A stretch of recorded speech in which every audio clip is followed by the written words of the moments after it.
Et je vais vous dire pourquoi c'est plus intéressant de vendre des stylos comme celui-ci. Tu vas me prêter ton agenda. Alors, pourquoi j'ai choisi ce stylo? C'est parce qu'il est assez intéressant. Nous sommes dimanche, la rentrée commence demain. Et ce stylo-ci peut faire des merveilles à l'école. Pour une raison qui est simple. Alors, nous sommes à la messe entrepreneuriale. Je vais écrire bonjour.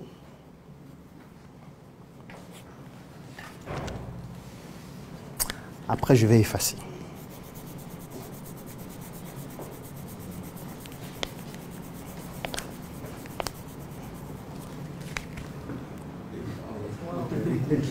Intéressant, n'est-ce pas? Qui veut vendre les stylos?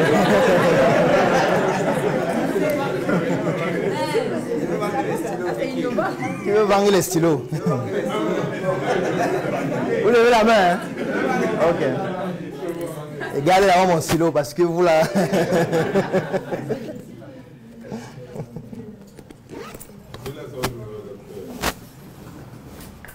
Voilà ce qui nous tue. On veut aller au champ, cultiver. On veut élever les poulets, les porcs. On veut vendre les casques, les téléphones. Alors qu'il y a des choses simples, très simples. Et comme c'est simple, c'est donc plus simple à commercialiser. Mais personne ne veut vendre ça. Personne ne s'intéresse à ça. Parce qu'on se dit, ce n'est pas à mon niveau. J'ai quand même beaucoup fréquenté, donc je ne peux pas me permettre de vendre ce genre de produit. On va se moquer de moi. Et ça, c'est la première erreur que moi j'ai commise. Et je ne vous recommande pas de commettre la même erreur. Parce que moi, le problème que j'ai quand je me lance en entrepreneuriat, c'est que je suis médecin. Donc, ça veut dire que j'ai fréquenté comme vous. J'ai fini l'école, je suis allé en fac de médecine, j'ai fait 7 ans. Et le problème en fac de médecine, c'est qu'on te bourre le cerveau, on te fait croire que tu es intelligent. Ce qui fait que quand tu sors de la fac de médecine, tu crois que tu es intelligent. Au-delà de croire que tu es intelligent, tu crois que tu es plus intelligent que tous les autres. Parce que nous, on nous fait comprendre que tu es un médecin, tu soignes le corps humain. Ça veut dire que celui qui balaie la route, il est qui devant toi? Rien. C'est ce qu'on nous apprend en fac de médecine, même inconsciemment. On te fait comprendre que tu es une élite dans la société. Et du coup, moi, je suis sorti de la fac de médecine avec cette image de moi-même. Et mes collègues, c'est pire. Donc, ce qui fait que quand je discutais avec quelqu'un qui me disait qu'il est comptable, je dis, bon, c'est pas mal. La comptabilité, bon. Tu t'en sors quand même. Parce que pour moi, tant que tu ne faisais pas la médecine, c'est que ce que tu fais, ça n'a pas de valeur. Du coup, avec cette conception, j'ai donc décidé de me lancer en entrepreneuriat et du coup, j'ai rencontré le même problème que vous avez rencontré tout à l'heure quand j'ai posé la question. Est-ce qu'un médecin va vendre des stylos? Non. Impossible. Il faut qu'il révolutionne le système de santé. Voilà le type de réflexion qu'il a. Comment faire pour changer le système de santé? Comment faire pour éradiquer le paludisme? Vous voyez, dans les médias, tous les jours, on parle de ça. Éradiquer le sida. Comment faire pour réduire la prévalence de la tuberculose? Voilà le genre de questions qu'on se pose. Et au final, avec ce genre de questions, la seule chose qui peut t'arriver, c'est que tu vas finir pauvre. Il n'y a pas autre chose. Parce que tu ne peux pas éradiquer le paludisme. Ni la tuberculose, ni aucune maladie. En tout cas, pas seul. D'abord, tu n'as pas les compétences pour le faire parce que ça nécessite des compétences pluridisciplinaires que tu n'as pas. Tu n'as pas les moyens. Tu n'as pas le pouvoir de décision pour pouvoir impacter sur la manière dont le système de santé est géré. En réalité, l'impact que tu as est très faible, très infime. Donc, du coup, tu es en train de te poser des questions qui vont te conduire à des réponses qui ne te produiront aucun résultat intéressant. Sauf que moi, j'étais dans ce piège-là. Et je suis resté dans ce piège pendant 5 ans. Donc, pendant 5 ans, je voulais réaliser des choses exceptionnelles. Les projets qu'on a eus, je ne peux pas expliquer ça à quelqu'un jusqu'à qu'il comprend. Parce que ce que vous voyez en ligne, c'est 2% des projets que nous avons réellement. Fabriquer les véhicules électriques qu'on a voulu. On a même investi. On a même commencé. J'ai publié même des vidéos dessus sur Internet. On a fait des maquettes, on a fait des algorithmes d'intelligence artificielle. On travaille avec des ingénieurs camerounais qui sont en Allemagne, qui travaillent à Volkswagen, Mercedes et tout. On voulait le faire réellement. Fabriquer des fusées, on a voulu. Start-up Space. Les plans, je les ai dans ma machine. On se disait qu'il faut qu'on fabrique une fusée qu'on va envoyer dans l'espace. Ou alors un satellite. On ne peut pas continuer d'utiliser la technologie des autres pour appeler ou se connecter sur Internet. Il faut qu'on ait pour nous. On a voulu. On a voulu construire des routes intelligentes.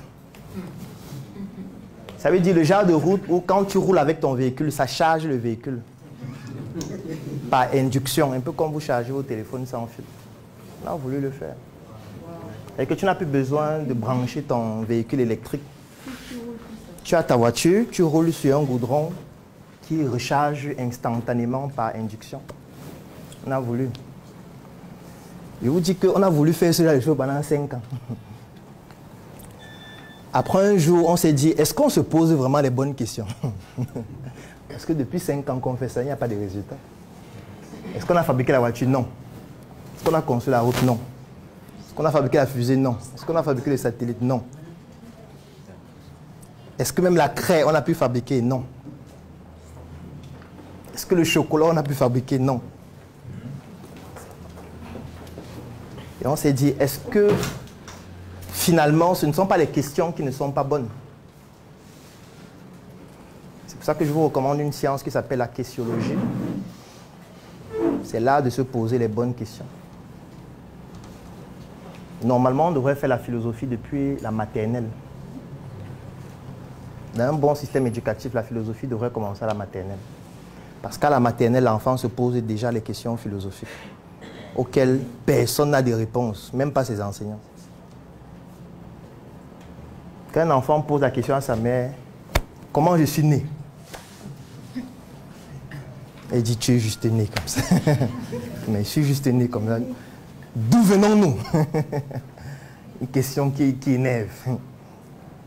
Mais pourquoi vivons-nous? L'école sert à quoi? Ce sont des questions qui sont purement philosophiques. Et tout ce qu'on dit, non, ça te permet de t'éduquer. Oui, mais éduquer pour faire quoi? Voilà les gens qui sont éduqués, qui sont au quartier depuis 20 ans. Éduque-toi d'abord. Tu vas comprendre ça après. Tu es encore trop jeune pour comprendre. Non. Il n'y a pas d'âge pour faire la philosophie. Et c'est après s'être posé les mauvaises questions pendant 5 ans qu'un jour on s'est dit, il est temps de se poser les bonnes questions.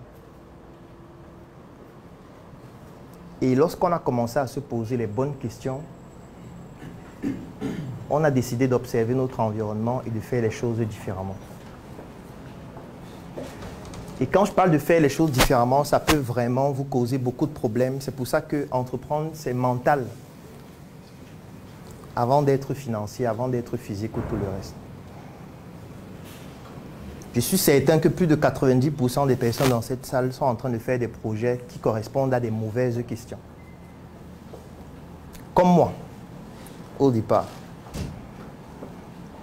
Et l'impact des mauvaises questions est fatal. Parce que ça peut vous déprimer totalement. Puisque quand vous vous posez une mauvaise question, vous allez forcément aboutir à une mauvaise réponse. Et cette réponse-là, vous y allez investir du temps, de l'argent. Vous allez consacrer toute votre vie pendant plusieurs années parfois. Et il peut être fatal de se rendre compte après 2 ans, 3 ans, 5 ans, 10 ans qu'en fait on s'était posé la mauvaise question au début. Et qu'on était en train d'aller très rapidement, mais dans la mauvaise direction. Donc, premier exercice que vous allez faire durant cette messe, c'est de vous poser la question qui est celle de savoir, est-ce que je me suis posé la bonne question avant de lancer mon projet? Aujourd'hui, je suis graphiste. Est-ce que je me suis posé la bonne question avant de devenir graphiste? Aujourd'hui, je suis écrivain. Est-ce que je me suis posé la bonne question avant de conclure que la réponse ou la solution, c'est d'être écrivain? Aujourd'hui, je suis commerçant. Est-ce que je me suis posé la bonne question? Est-ce que l'activité que je suis en train de faire actuellement correspond à notre environnement? Est-ce que la manière dont je finance mon projet correspond exactement à la meilleure façon de le faire en fonction du contexte dans lequel je me trouve? J'offre 3 mois d'accompagnement sur mesure gratuitement à tous les membres de la Startup Academy. La Startup Academy, c'est cette initiative qui a vu le jour en 2016 et qui est basée sur un trépied que nous appelons le trépied idéologique, qui comporte la sensibilisation en ce qui concerne l'entrepreneuriat, la formation sur tous les métiers et les secteurs d'activité qui tournent autour des opportunités d'affaires et enfin l'investissement dans des projets. Que vous soyez un débutant, un étudiant, un entrepreneur ou alors toute personne qui est intéressée par les affaires, durant cet accompagnement qui va durer 3 mois et qui est entièrement gratuit, vous allez bénéficier de notre retour d'expérience, de notre visibilité et surtout de nos stratégies qui vont permettre à votre projet de pouvoir décoller. Je vais laisser un lien dans la description de cette vidéo et en commentaire. Vous cliquez dessus, vous remplissez le formulaire pour pouvoir bénéficier en exclusivité de cet accompagnement gratuit sur mesure par rapport à votre activité qui va durer 3 mois. Rendez-vous à la Startup Academy.